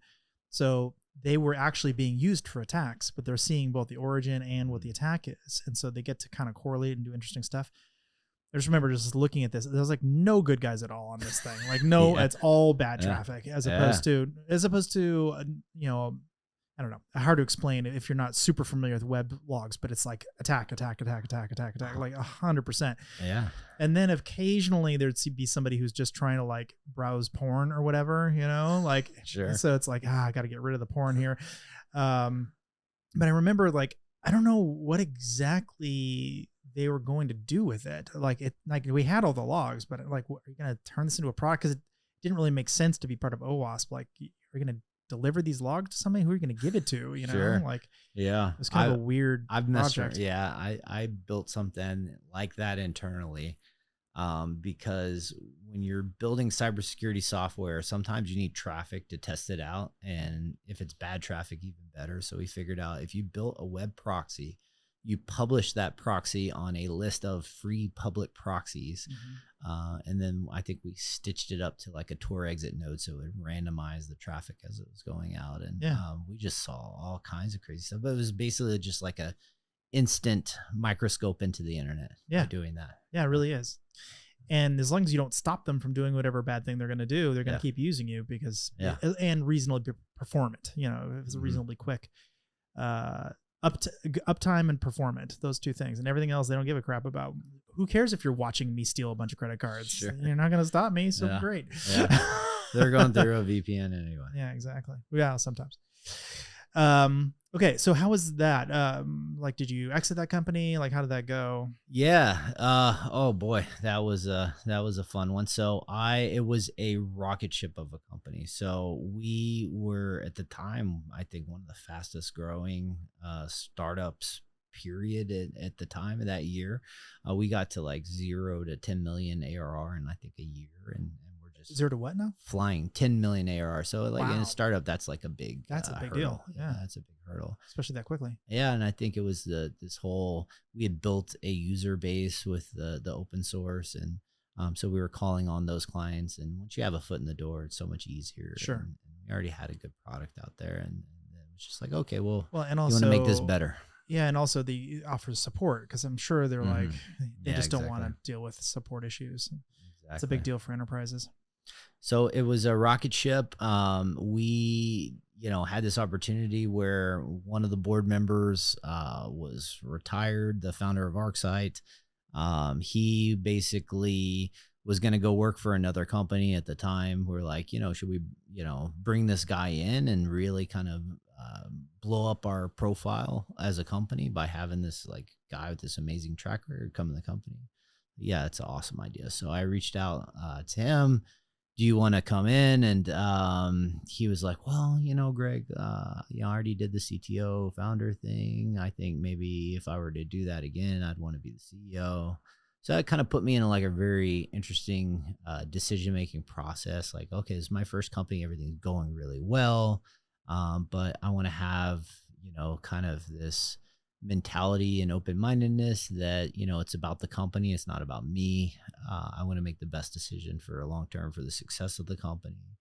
Granted, I'm majority owner of the stock at this point. So it was a really difficult decision I had to go through at that time, at a young age, very first company. And ultimately I landed on hiring him and replacing myself as CEO. And do you look back on that with any regret, or are you happy you did Well, what happened next? So I stayed on as CTO, and we just did not get along. And smart guy, I won't say anything about him. It's just we were not a fit to work together. I had a very different leadership style. He was very much a technology product leader guy, and he took the CEO job, but that was kind of his comfort area. So it didn't really leave any room for me in the company, because he wanted to kind of own both, because that was his comfort area. And so I was supposed to stay on and run product and technology, and it just didn't end up working out that way. So we got loggerheads very, very quickly. And once you give up the keys, once you give up the steering wheel of the company and you give up the CEO role willingly, there's no going back on that, So ultimately ended up, it was like him or me, and basically it was me. So I got the boot. He went to the board and he was like, hey, Greg and I cannot, stay in this company together. This is going to be a huge problem. We are not getting along at all. So yeah, the board voted me out, and it was a pretty traumatic experience for me. So wow. Yeah, to see your baby and have to kind of let go completely, be completely separated. And it was not my choice. I was trying to make it work. So that was a very difficult process. Unfortunately, not a very uncommon one in Silicon Valley. I remember I immediately called a lawyer and I was like, dude, this is crazy. I didn't want to leave. What's going on here? And he's like, you're the third founder I talked to today that got booted out of their company against their will. It's like, this is unfortunately part of the game. And I remember, at the time, the board was like, we're going to make you rich in this moment. We're going to let you sell some of your shares, and, you're young, you'll bounce back. You'll be fine. And I just, at the time, I was like, that is the most cold-blooded thing. You guys are heartless. Screw you. And, 6 months later, I was like, okay, they're right. I was just like, I'm going to start a new company. That's what I did. But, it was tough. It was tough at the time. Yeah. But you still had an exit. You had an exit. You got out of that. Yeah, they let me take money off the table when they gave me the boot. Yeah. So I got to keep prize. The majority of my chunk is still in there, and that company is still rocking and rolling and doing really good. And I will give him he actually got the boot as CEO too. So they have a new CEO now, and the company's doing really well. I think that he was very good at the technology, did a really good job there. I don't think he was the best at kind of blowing up the brand and making it big and expanding the company as fast as everybody would have liked. So the company's been around 10 years now, amazing technology. Under this new CEO, I feel very hopeful that the future is bright. Gotcha. Yeah. So what was next? What'd you do? Next, I bounced back pretty quick. I took 6 months off. I thought that I was going to, take more time off. This is right around when I met you. Probably so. Yeah. This was like 2016, I think. Okay. And I started my next company was called Jask. And the idea there was, how do we create automation using machine learning, AI? We were kind of early to the idea, but we're like, we're going to figure it out to automate the level 1 SOC analyst. So the guys I was talking about before, they're sitting in there scrolling through those alerts. How do we automate that? This guy. I had that job too. Yeah. When they call you a SOC monkey, that's when you know, okay, we gotta automate this job. That's right. I did not have that job for very long. I did not like it. Was not very good at it. Nobody likes it. Well, I just wasn't very good at it. There's other people who were better at it. I didn't really understand logs back then, so it would be running in the background. I'd be looking over every once in a while, but really, I just was there to visit everybody else in the room. Yeah. It's a cool room. Yeah, go do other things. It was a cool room. Overly lit, I remember. I was like, there's so much light in this room. It's supposed to be dark. No. This was like 8 times more light than this, just like way overlit. They got the SOC wrong. Yeah, they did get it wrong. Although at night you could kind of turn it down, but they want to sell it. They want to be able to see it from the outside of the room, the Night mirrored shift, glass, baby. and yeah, that's right. So you were early to AI. I mean, would you say that went well? Yeah, it was awesome. I think that there was a lot of kind of much deserved skepticism in the market. So if you were a cybersecurity company, I know Cylance at the same time was using AI very aggressively, and I don't know if it was their fault specifically. I think a lot of companies were doing this. I think AI at the time, probably still to this day, is used interchangeably with machine learning, and a lot of people that are purists or really into that space, they may take issue with that. But Sure. At the end of the day, I think people have generally softened, especially since how far it's come with the LLMs and everything. Certainly faster to type. Exactly. But at the first, it was like, it's AI's bullshit. Maybe you're using machine learning, and I think that we were on the cusp of machine learning becoming. And then if way you're more using powerful. machine learning, you're using if statements. But also it's still easier to write. Sure, 100%. And what we found through our journey of building early AI is that, it was a huge learning lesson for me. I got to really learn about, what works and what doesn't work. And also that machine learning is a tool, and it's not the tool for solving every job, right? And that there is a huge purpose for human labels, right? And what is a rule that you write is a human label, right? Do this. The if statement, right, is very powerful. And when mated in conjunction with machine learning, it becomes even more powerful. Yeah, I agree with that. And that's what we found out. And we felt like pioneers at the time. That if you took anomalies and you took threat intelligence and you took like rules and signatures and you melded them all together, you didn't alert on any one of those things, but you alerted on the combination of them happening. So there's an example I use that, okay, you want to know if there's a real fire in the building that's worth, issuing the fire truck from the fire station, or do you want to just go send the handyman to go grab the fire extinguisher and run over there and check it out. So how do you make that decision? Well, are you going to call the fire station if one fire alarm goes off? Or are you going to wait till 2, 3, 4 go off in the building?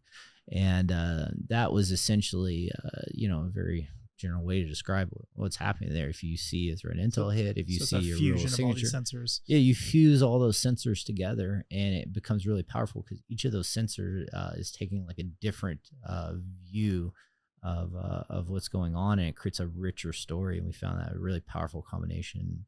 That was kind of the essence of how the technology worked, and it was unbelievably powerful. We are applying that same techniques of melding the intel, the human rules base, and the machine learning anomaly detection.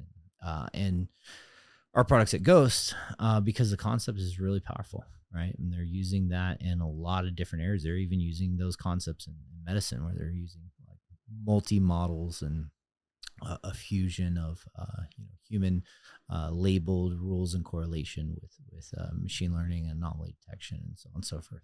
Yeah, absolutely. Okay. So what happened with Jask? You exited that? Yeah, we got to we had an amazing run. We decided that we were going to have to take a lot more capital to grow the company to be something bigger. We started off, we were like bolting onto SIMs, right? And trying to automate the SOC analyst. We're like, well, if we're really going to be a standalone company with the amount of money we raised like $50 million. We had some big VCs like Kleiner Perkins in the round, and these guys want $1 billion exits. So we're looking at this. We're like, how do we turn this into $1 billion company? We're going to have to compete with the SIMs. So we have to do all the SIM-like things. We started down that road. We realized that it's going to be very capital intensive, and it's going to take a long time.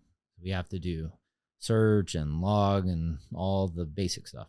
It's going to take a lot more money. We got to go raise more money. It's going to take another 5 to 10 years. And in that process of raising money and trying to figure out, what was the next leg of the journey to go be a big $1 billion company, we met the team at Sumo Logic. Sumo Logic was kind of opposite on that journey. They had built the search and the log and the SIM and the cloud, but they were lacking that security analytics component. So it was really like a match made in heaven, one of these 1 + 1 = 3 kind of things. The founder of Sumo also worked with me at ArcSight. So we had this previous deepened bonds, and he actually great guy, Christian He lives here in Austin now. Oh, yeah, cool. Yeah, and anyway, we met at Black Hat. I'm telling him the story, telling him that we're raising around, and this is the journey we're going on, and it just kind of dawned on us that maybe we should take a look at, is this where we should join forces and make something happen. And I think the deal that made that work for us is that they had filed or were about to file their S1 to go public. And I said, well, you know what? It's a great deal where we can do a deal where we take stock, we go on this ride with them, and this ends up being a lot bigger thing. And that's what we did. Awesome. That's a good success story. Great outcome for everybody. How long did that take, soup to nuts? We sold the company like November 2019. So and 3 years?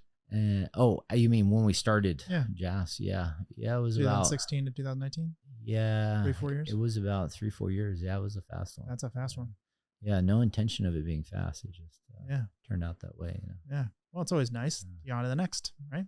Yeah, you really, people ask like, why do you start these companies? I think that the intent is to create some innovation that actually makes a dent and has some value, and you want to see it get some level of adoption before you become in some bigger thing. And this is something I believe very much. And then what I learned through the process of selling the company at Sumo Logic was that sometimes you can realize that vision under somebody else's umbrella, and that's exactly what happened.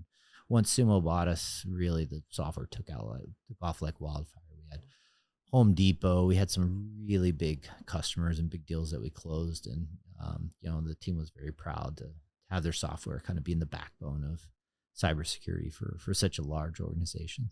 All right. So tell me about Ghost, the newest big thing here. Yeah. So did stayed on Sumo for the 2 years after you sell your company. They give you the called the golden handcuffs, right? I had a great time being a public company executive. I bet. Yeah, but a great team over there.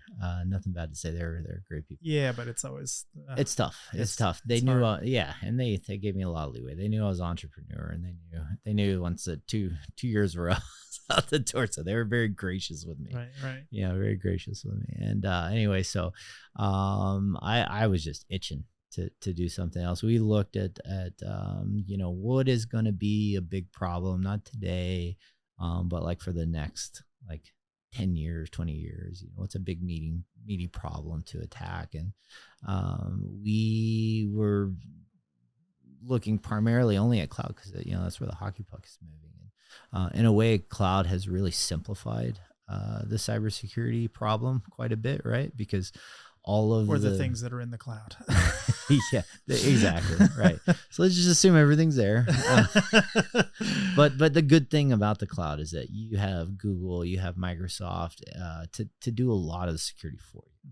Right. So it simplifies the problem a lot, and it creates other problems. Right. So it simplifies in a way that what's important now. So you have the users, that's their identity, their privileges, their access. You have the data itself, and that's the privacy of the data, the sovereignty of the data, protecting it, encrypting it. And you have the applications. And really, those are the three things that matter in a cloud world, right? It just simplifies everything. Google magically takes care of everything else. Of course, there's the configuration of the cloud and what you install and so on. But at the end of the day, it's a lot more simple. So we're looking and deep diving in those three kind of problem areas, picking it apart, and there's lots of opportunity there, but a lot of people working in those problem sets, right? We looked at the application, and what we saw, and you spent a lot of time in this space. What we saw is that the state of the art is really old, right? You have, old tools and techniques and ways of doing things that were born in the data center times, right? And they're still trying to be applied to the cloud world.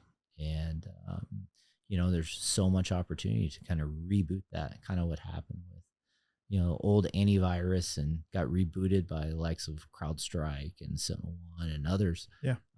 We believe there's a huge opportunity to kind of completely build a new stack from the ground up that knows about cloud, first and foremost. But if an app is running in the cloud, it's probably a modern app, right? It's probably using some cloudy things like, serverless or other cloud primitives. It's probably built on microservices architecture. It's probably heavily built on APIs, right? It's probably maybe uses some kind of orchestration container system like Kubernetes. Single page apps, a lot of those. Yeah. There's a lot of them. Yeah. Right. Yeah. So, they look very different, and we gotta have technology knows how to protect them. So, Ghost was built with that mission in mind, and really smart team, with a deep background. My co-founders, Eric and Josh, are running the technology vision, and I get to focus on being a CEO this time, less a technology guy, because I have these powerhouses on the team, and I just trust them completely. That's great. Yeah. Are they all based here in Austin? No, Josh is in DC area, okay. Northern Virginia, and Eric is in Southern California. Gotcha. So, okay, we talked a little bit about the concept here, but microservices and APIs are a absolute mess for testing purposes. So what's sort of the 50,000 foot view of how you do that? Absolutely. Well, so you look at what is the state of the art, what's out there before when you're trying to figure out what the gaps are, what are companies dealing with. So we went and talked to tons and tons of them. We talked to the developer side, we talked to the security side, and first thing we started with is, do you know what you have out there? If you were to take a company like John Deere, for example, not a customer of ours, but I just randomly love using them as an example because it's like a company that is just this idea of like a company that's been around. It's this old institution in America, but they actually, their tractors are connected to, 5G now, and they're updating over the air to some APIs in the cloud, right? So a very modern, old school farm equipment company that has a very high tech. So I love using them as an example of what a new company is dealing with all these modern security challenges are. And by the way, if you listen to this, John Deere, we'd love you to be a customer. We'll give you the RSnake hashtag John Deere 20% discount. So hashtag RSnake at checkout. But told you I was shameless. So somebody's gonna try that. And they're like, we don't even have this. How they inject this?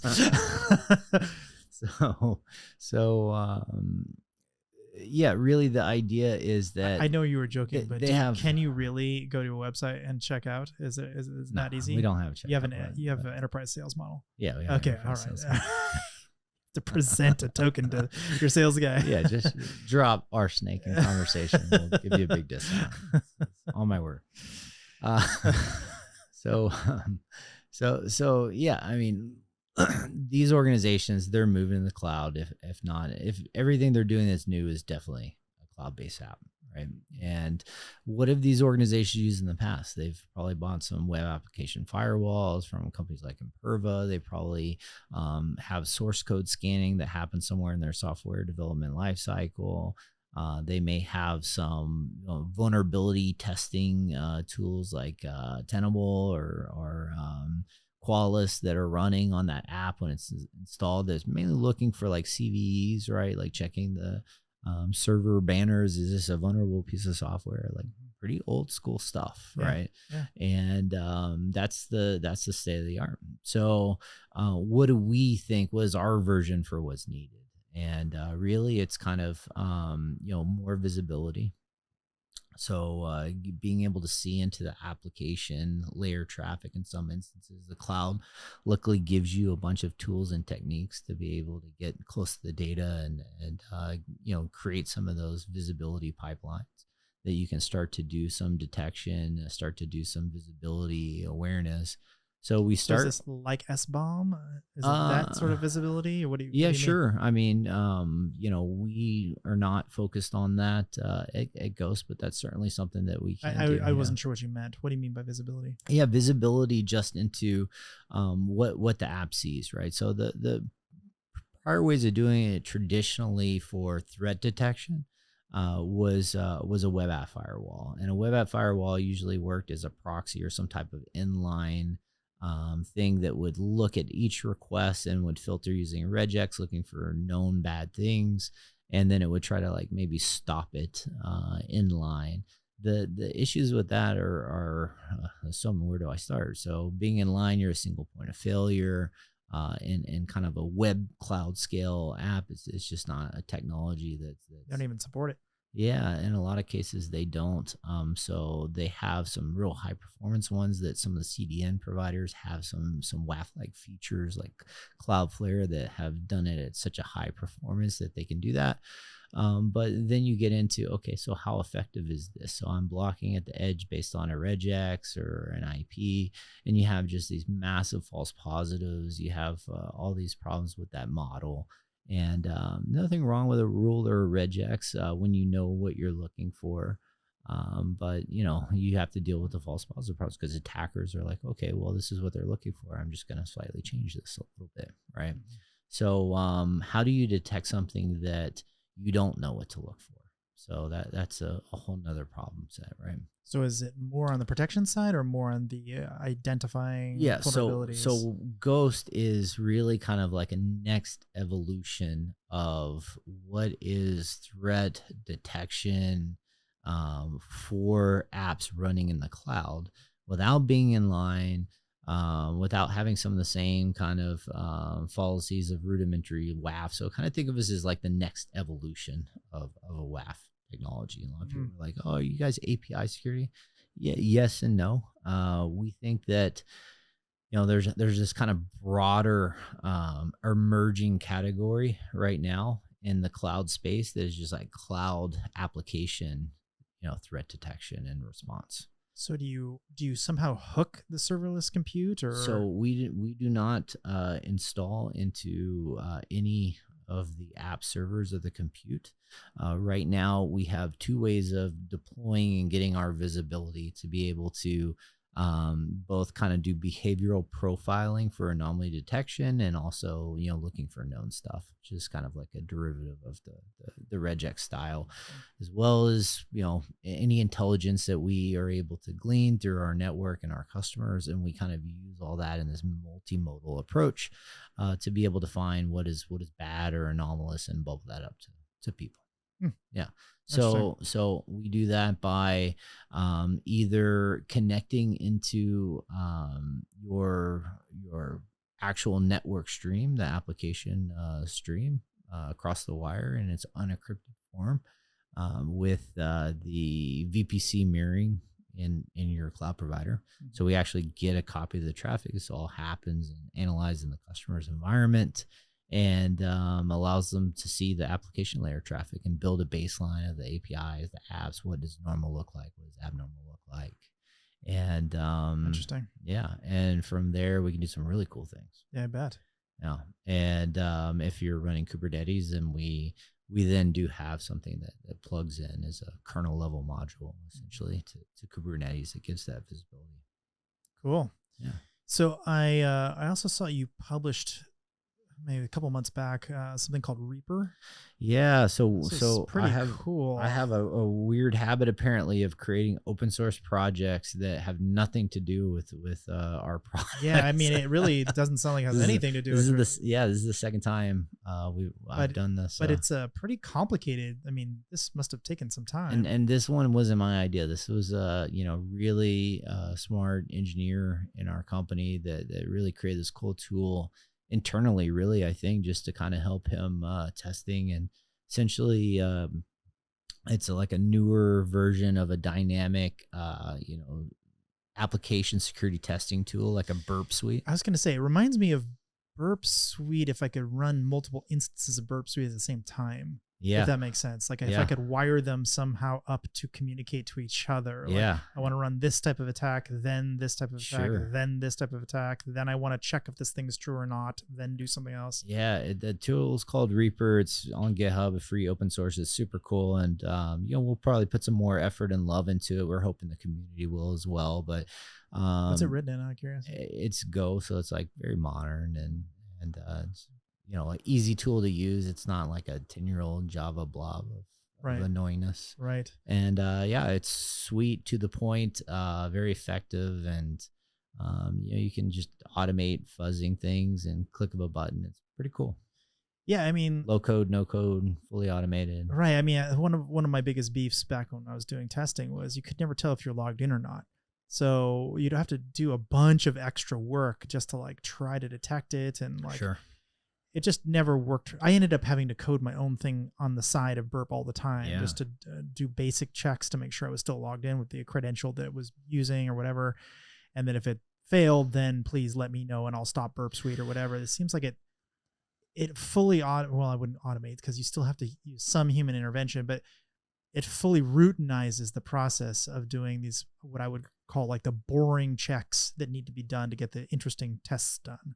First of all, the team at Ghost are just phenomenal set of engineers and threat researchers, and they just really wanted to give a little love to the industry. I think when they created this and released this tool, they were like, hey, this burp thing it's fine, but nobody's kind of challenged the status quo. It's been like a decade of using this clunky old tool that kind of does a lot but doesn't do a lot too, right? Yeah. And so that was their attempt at like, let's create something fresh, modern, cool that just makes life easier and more pleasant, and see what happens. And so they I mean, those Burp guys, they make plenty of cash. I mean, that seems like a product. It's just, is that right? Are they a for-profit company? Oh yeah.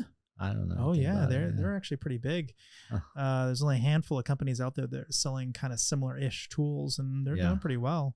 Yeah, but I think the reason that they exist as a for-profit company and are doing well is because they're free offering, though. Just to be fair. Yeah. So if you don't have a pretty decent user base, I wouldn't recommend going down that path. But they do pretty well. Well, that's awesome. I think there's a need for it, and we, by the way, maybe sound like I'm dissing them, and there's a lot to be desired about their software, I think, and this is just what we hear from the community. But at the end of the day, I used to message Daffit all the time, the CEO over there, and I don't know if he still is or not, but there's always things that could be improved with Burp, so it wouldn't be surprising. And this is, I think, to me, this level it up, have some competition in the market, not because we want to hurt your business model. We just want better tools. I think the thing that you guys don't have, or at least that I saw in the online demo, was as there's like a mountain of plugins that you can put into Burp, but like that's like a small feature. Actually, it's just like a plugin architecture, and then people start writing for it, and then it's becoming a thing, and everyone knows it exists. And I feel like that's just a matter of getting it in enough like manual penetration testers' hands, and then they'll go, that's for sure makes my life a lot easier. Yeah, I've got two buddies that have great companies. Casey at Bug Crowd, and he was on the podcast. Oh, awesome. Yeah, and Jay at Synac, and I reached out to those guys. I was like, hey, give us your teams, and they're playing with it. So hopefully they'll seed that to their communities. They have amazing communities. Yeah, well, I should I should post it as well. Now I think about it. That'd be awesome. All right. So you mentioned AI a little bit. And you said it was kind of changing the industry and you wouldn't get into security because of AI or at minimum a fusion of it. Where is AI going from your perspective? Where should people be focused on their energies? I think it's really exciting. I think for a young person, I think they should be spending a lot of time on it. I think if you are developing any kind of new technology company, you need to have at the very least a strategy for AI and how you're going to learn how that's going to affect your business now and in the future, and how you can incorporate and be ready to incorporate it, right? So you don't get squashed and left behind, you know? Yeah. I think it's still early days. I think everybody realizes that it's going to be a really exciting ride with a lot to come. And I started off very skeptical, right? Even through all the ChatGPT stuff, and I dove in, and but what I did see was that the tech industry as a whole getting reinvigorated and re-excited about technology again. Yeah. And that's been very exciting. Even myself. I've noticed that too. Like old timers coming out of retirement just to like play with it. And I'm like, well, you're retired. What are you doing? And they're like, oh, but this is so interesting. And they're just jumping back in. So it is. It's fascinating. I wouldn't be terribly surprised if we saw a rash of security startups entirely based on intelligent uses of UI, of AI rather, with, a slick, nice UI on the top of it, because I mean, these people are all experts and they've already done it and they have cash and they can go make it happen. And that's right. I just hope they don't have prompt injection all over the place. And that's right. Well, local company, Hidden Layer, I'm an advisor for it, that they're doing the AI for security for AI models. So they're going to hopefully solve some of those problems. Maybe get them on the podcast. That sounds interesting. Yeah. So you're also doing security investing as well. That's right. You want to talk about that a little bit? Yeah. So, 2 years I was at Sumo Logic, and they bring you were a CEO, you get hired on your job after an acquisition. Is usually a couple of things. One is to keep the continuity of the team, keep the continuity of the customers, and ensure that the integration of the two companies happens successfully. So this is really your job, right? And I think I felt like I fulfilled that in the first 6 months or so. Like the dust settled. Like whoever was going to leave left, whoever's staying. Customers seem to be happy. They're not going anywhere. We're growing and we're integrating the technologies, right? We've got projects going successfully. So I was like, all right, so what do I do now? I don't really have anything else to do. So I started investing. Really, it was just this idea of how do I pay it back? It started off as kind of being an advisor to only first-time founders. A lot of them were in the cyber space. It then kind of bled outside of cyber, just tech in general, some even non-tech. And, they could be anywhere. It helped if they were nearby. So I did a lot of deals in the Austin area. Austin has become as exciting place to do a startup, challenging Silicon Valley, especially now post-COVID. I think that you can, there's no limitation to the funding you can get here. And in fact, it may even be easier to find VC funding. I feel like this has surpassed the Bay Area. Maybe not like Israel, for instance, in terms of cybersecurity startups, but sure, at minimum on par. Well, I'm just talking about any startup. Access to that is true capital. Too. But there's a lot of security startups here. Cyber, for sure, 100% agree. I feel like Austin has become, a mecca for that. So many founders, so much talent, and growing. Like her new security new company pop up like almost daily now. It's like, awesome. I can't keep track of all these things. I can't either. Which is a good problem to have. That just means there's just more and more talent moving in. But so what do you think is the new like hotness in security? Like where, if you were gonna be putting bets down? Yeah, so I didn't start it to as a professional investor to make money, but what I found when I was helping these guys out, and if I really liked them, I thought, why not just put more skin in the game and get more involved, put my own money into it, show of support to the founders, and I looked back and I'm like, man, I've done like 25 of these. Now I'm kind of brushing up on 30 deals that I've done. And then you realize like, okay, you're kind of a VC at this point. You You're are. You're doing a a lot family of deals. office. Yeah, More or less. and a lot of times I'm doing it, and then turning around helping them meet my VC community and network and help them get investment. And it's funny, when I first started doing it, I thought that they'd want kind of help and guidance on product and strategy, marketing, what have you, technology. Almost 100% of the time, they want help raising money with the VC community.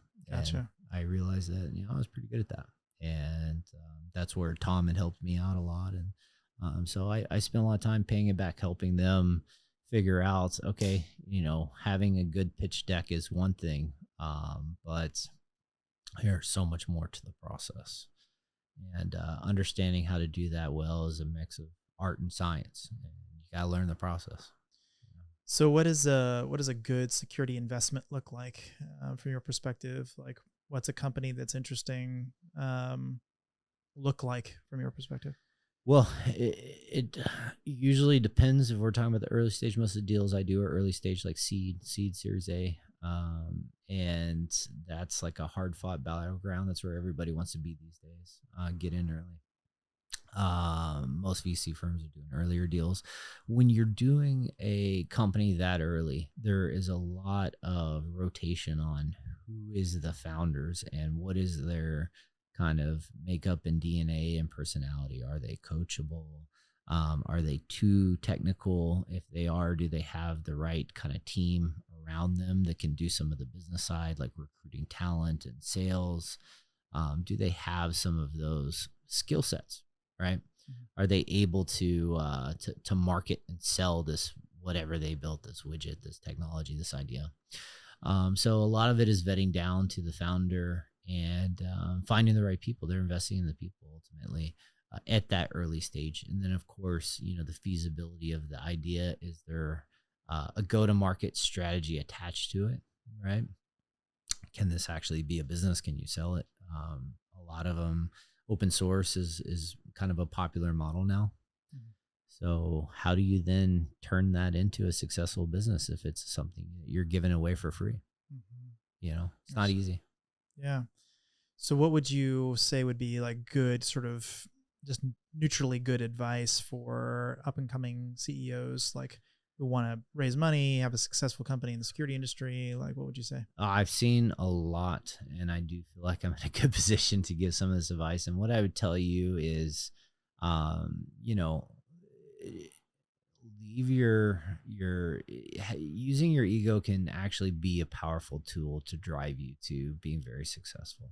But don't let it get in the way of your success. So if you are not the right guy to be the face of your company, lead the sales of your company, go recruit the investments, if that's not where you drive your passion, if that's not what you're the best at, if you're the best at the technology and being a technologist, and that's where you have the most fun, then just be the technologist and live comfortably in that. The CEO obviously sounds very exciting and awesome, and maybe that is what you want to do. But don't let your ego make that decision for you. Find, if you are honestly not the best salesperson and that's not something you have comfort in, and people and relationships and all that is not your strong suite, then find somebody to partner with and bring them in and do it together, right? Or I could not agree more. And I think a lot of founders, unfortunately, struggle with that early on, and they get replaced.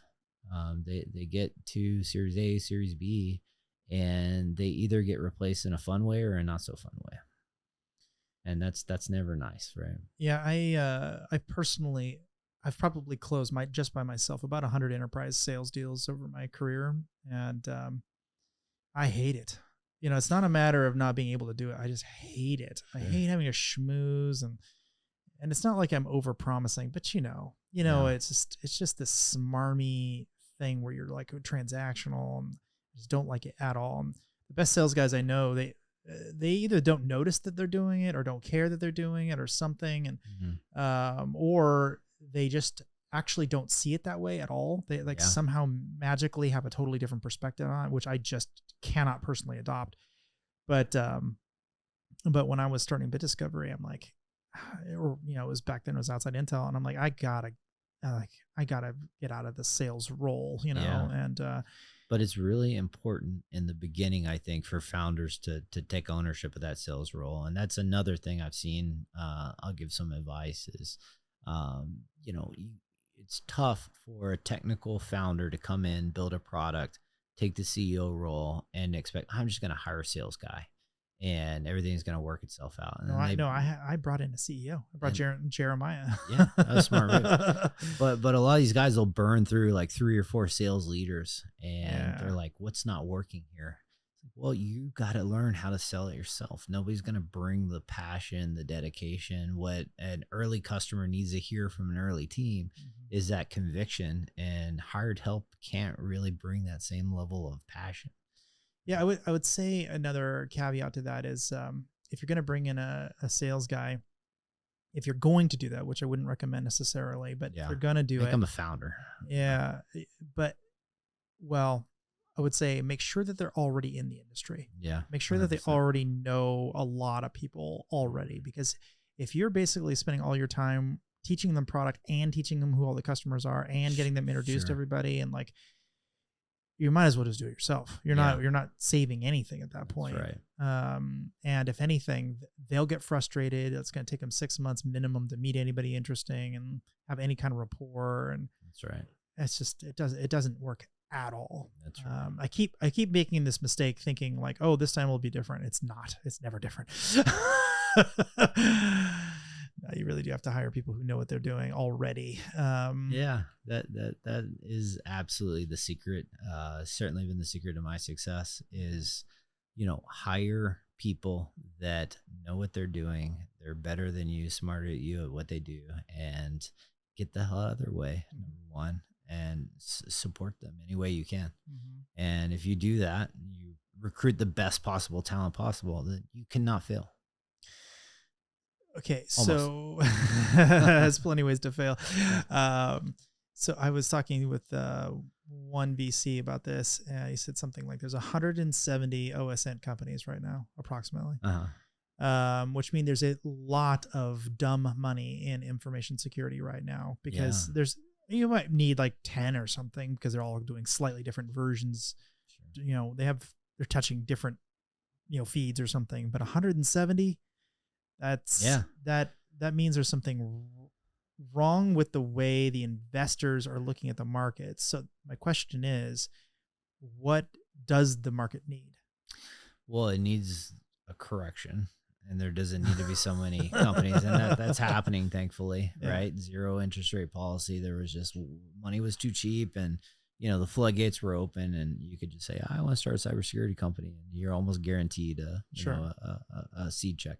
So too many companies, you know, I'm sure they're all great ideas, but they're all deserve to be companies, right? So that will get corrected, right? And separate the wheat from the chaff, right? Much needed correction. And I think that, you know, investors are going to pull back and get much more, and they already have, by the way, much more rigorous on which deals they will do and which deals they will continue to fund. So a lot of companies will just fail, and some of them are already failing. And I think cyber was, you know, one of the most overfunded of any of the sectors. And I think it's going to have, well, you know, the other argument is cyber is recession proof. So it will still continue to be a popular area of investment. I think there'll just be less deals done. So big deals will continue to be done on great teams and great ideas. It'll just be a lot harder. So the amount of companies out there will be much smaller in the future, and should be. Gotcha. Well, why don't we talk about where people can find you and find out more information about what you're working on? Yeah, we'd love to talk to you guys. We're ghost.security is our website, and we are a very early company. We've got, 20, I think today, 21 employees, and just a handful of customers, amazing customers that have entrusted us on this journey. And we're now out there starting to grow. So we'd love to meet and talk to more. And we're always hiring talent. So that's the other plug I like to make. We're looking for incredible people on the next. What kind of talent are you looking for? All of the above. So we're looking for talent on the engineering side, product management side, sales, security research. If you have a passion for really innovation, working on high performance teams, changing the status quo and security for apps and running in the cloud, and you just want to work in a winning team with a great culture and love not being afraid to break things and move fast, then it might be the right home for you. Awesome. Great. And where they find you? Greg.Martin at ghost.security. I'm Greg C. Martin on Twitter, or X, I think it's called, right? Sure is. Not as active as I could be on there, but feel free to reach out, and love to meet him. All right. Well, thanks for making this happen. I think this is the third time we try to make this happen. We finally did it. So I'm really, thanks for sticking in it. Thanks for having me. Yeah, that's a lot of fun. Thanks. Absolutely.